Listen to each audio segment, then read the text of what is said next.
to our audience. We've got Allen Pease, the Chief Business Development Officer with ConnectYourCare on. Great to hear your voice, Allen, and great to see you this week in Atlanta. Before we ask Absolutely. I thought you guys did a phenomenal job with the conference. The topics were obviously very appropriate and front and center given even this week's recent decision by the Supreme Court. So it was a very timely and educational event. Thanks, Allen, and as always, we really appreciate ConnectYourCare's presence with us in support of what we're doing. Yeah, and before we ask Allen to tell us a little bit more about ConnectYourCare, which is like I say, is doing great work in the area of HSAs. Not many of our guests probably know that this guy's a former Marine and also an attorney. He's got a JD. Am I right there, Allen? You didn't make that up, right? I mean, that really is you. No, absolutely, John, and I always jokingly say people who knew me in the Marines always thought I would need a lawyer, never thought I would be one.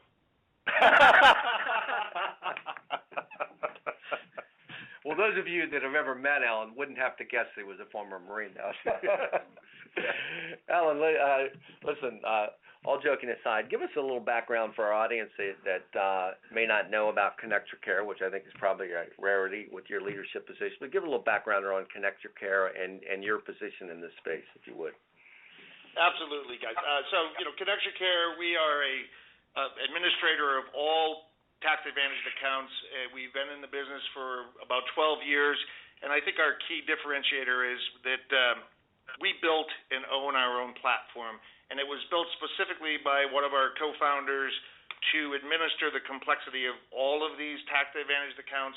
And so, whether it's a flexible spending account, incentive, retiree for reimbursement account, or FSA, HRA, the traditional, we really focus on those account types and being able to make it simple for people to use by leveraging technology and providing really what we feel is high-class service so that the consumer gets the most out of these benefits. We do understand that the health plan for most employers is still, even with the quote-unquote high-deductible health plan, the health plan is still the bigger, more expensive component of the overall benefit program.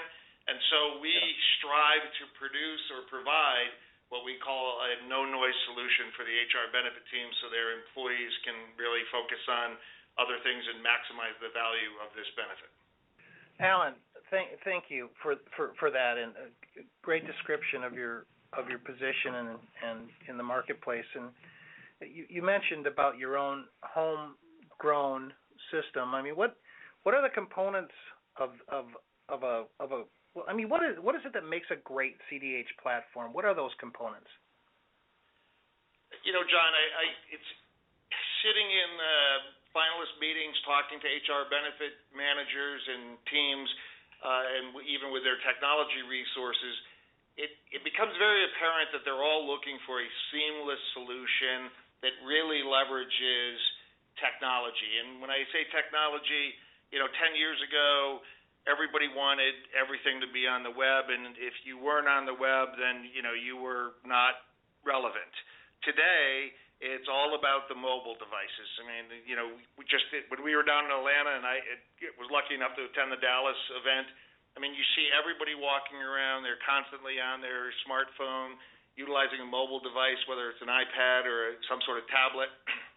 And so having a platform that can leverage the technology, one fully integrated solution that provides very easy access to information and the ability to perform transactions, we see that as being one of the keys to what makes a great CDH platform.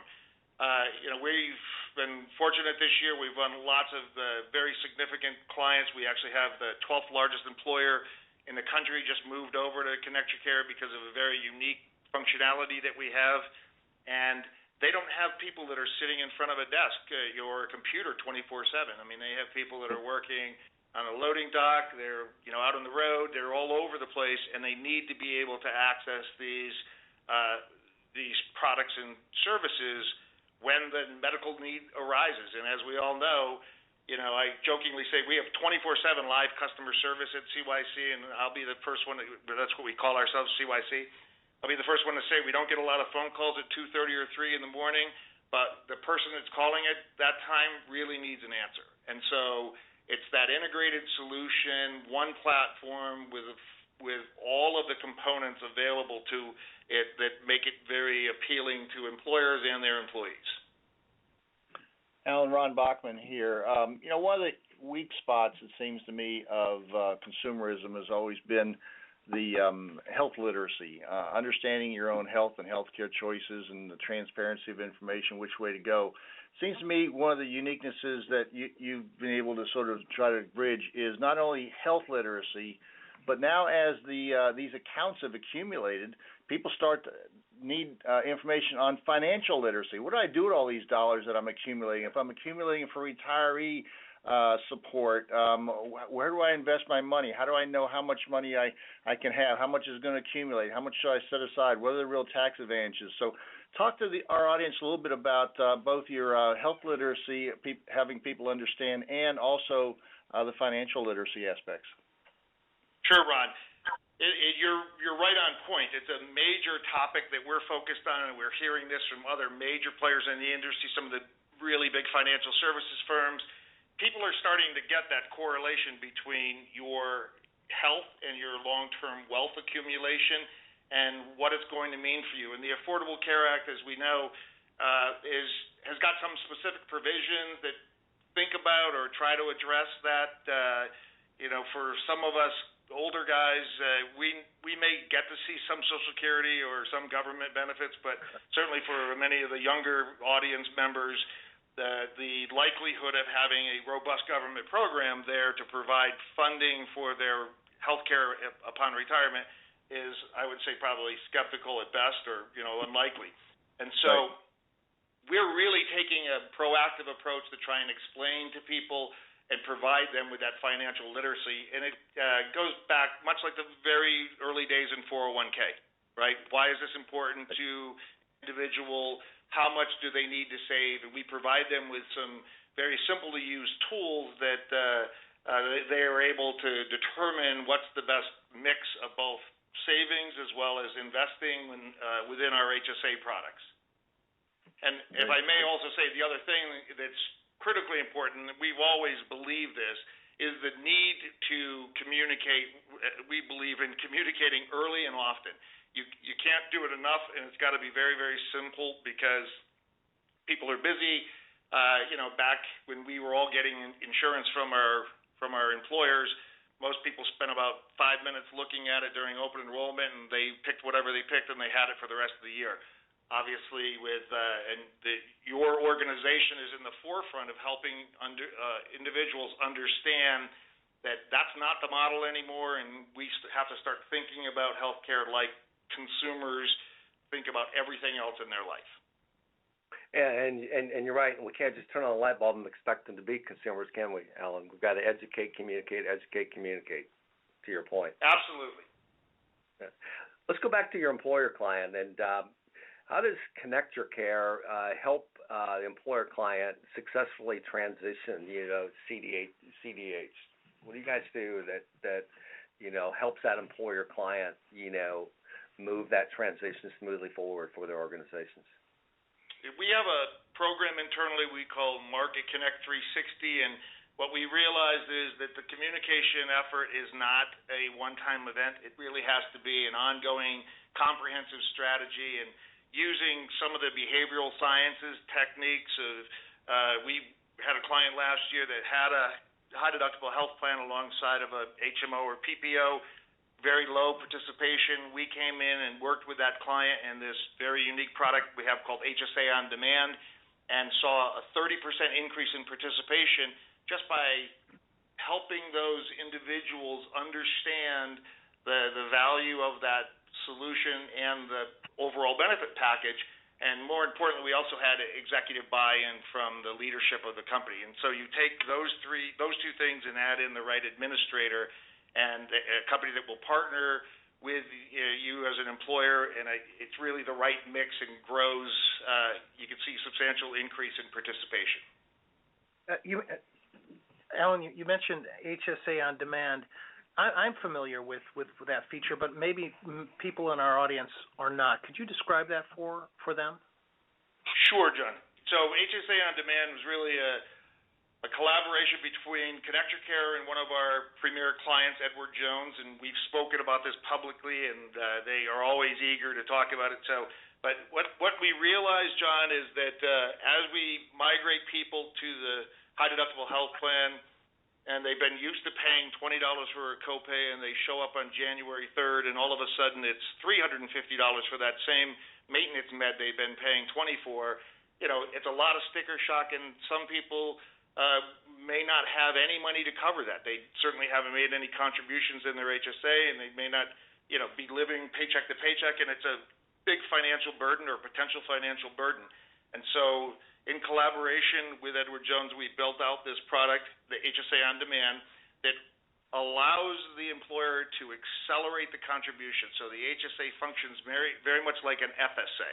So that employee that goes in there on that January 2nd or 3rd to get that maintenance med, no contributions have been made, but they'll swipe their debit card. We provide them for free at the point of sale.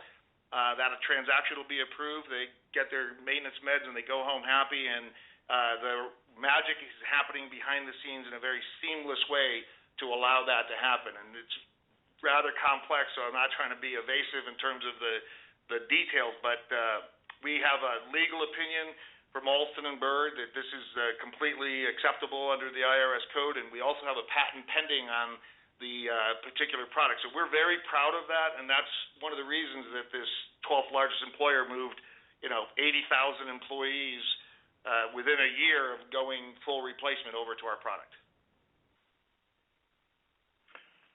You mentioned full replacement. Talk to us about what you're seeing as the movements in account-based plans.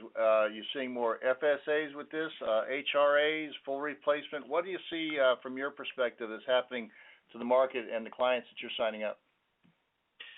Yeah, we definitely are seeing a greater interest and now movement by employers and some very, very large employers to what we call full replacement. So only the qualified high deductible health plan is the only health plan option. And we've come up with an approach called Smart CDH, and it takes the HSAs that we are very proud of and that HSA On Demand product and couples it with any other account type, whether it be a limited purpose FSA, so that we can have this solution developed with all account types in mind that operate with equal precision across the spectrum and allows the employer to maximize both their financial savings as well as giving the employee the greatest flexibility and also the greatest ability to save both for current healthcare costs as well as that longer-term healthcare that we talked about, the health and wealth in retirement. So with the court decision just coming down yesterday, is there and we got some things that are solidified, and now maybe we can focus on some of those other changes that might even have bipartisan support. Is there any one or two items that your organization would like to see done as we get into some improvements to the ACA?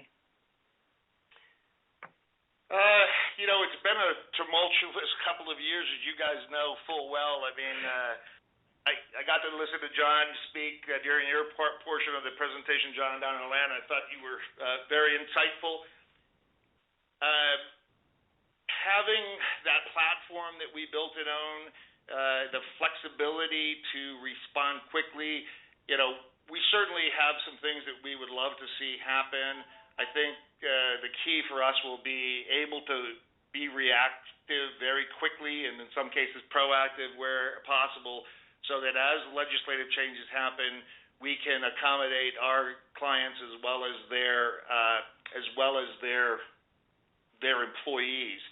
I would hope that and I oftentimes tell people, don't get hung up on the acronym of the day. You guys that are in the industry know we have the FSA, HRA, HSA, DCAP, right? We've got all these acronyms, and I just think the genie is out of the bottle to a certain extent, and we will have some sort of an account-based plan for the foreseeable future, even if the attributes change from what we have today. and we're confident that with our platform, with our technology, we'll be able to meet those changing needs, if that answers your question. It does. Thanks. So, Allen, thank you so much for your time today. Could you give us some takeaway points from this interview that you'd like the audience to remember, to keep in mind? Sure. If anybody's contemplating moving toward a consumer-directed health plan and implementing a consumerism strategy, it really is about the communication. This is a big change for your employees. It doesn't have to be a scary change. If you find the right partner that can help you communicate effectively and that you deploy a solution that is very simple and easy for all the stakeholders involved, whether it's the employee out on the factory floor, the CEO, the people in finance that have to help move the money around, or you, the HR benefit professionals. And just, again, there are a lot of good companies out there and great resources like the IHC that you can participate in that will help make this transition simpler for you. I think some folks saw it down in Atlanta. We've actually produced recently, partnered with Wiley Publishing, producing HSAs for Dummies. And we actually are going to print today with FSA for Dummies, and not that anybody's a dummy out there, but it is a complex world, and so the more that we can simplify this and make it easy for consumers to use, they will use it. Look at anybody that's traveled in the past 5 years. Nobody goes to a travel agency anymore and buys their airline ticket, right? They're getting it online. They're getting it from some other mechanism that's based on technology and the easy-to-use solution, and that's what we're trying to accomplish at ConnectYourCare for the CDH space. Allen, listen, this is Doug. We really appreciate you joining us today. We really thank you again for being with us here in Atlanta, and we hope to see you real soon, maybe in Baltimore coming up. John, Ron, Doug, I appreciate the opportunity, and we'll definitely see you in Baltimore. Hey, have a great weekend, okay? Take care. Take care. Thank you, guys. See you, Allen. Care. Thank you, guys. See you, Allen.